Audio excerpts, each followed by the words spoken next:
रे संगी, वो तो शेर शेर घी खाए हो, हुई लाठी के सहारा में संगी गाय भैंस चराए हो।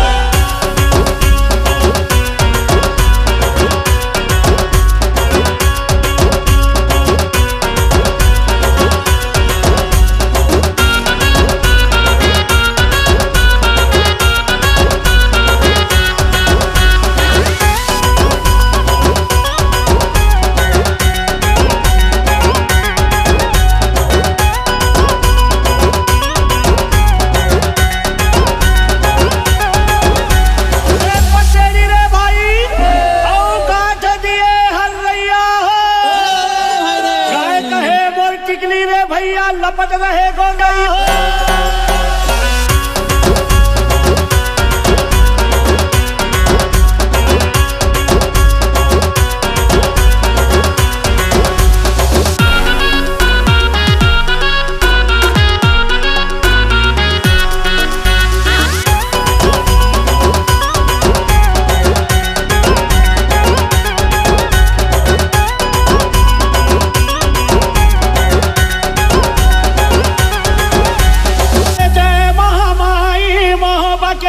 नित्य अखिर के गुरु बहता, चौसठ जोगिनी मोरी पुरख के निज भुजवा वालिए रे सहाय।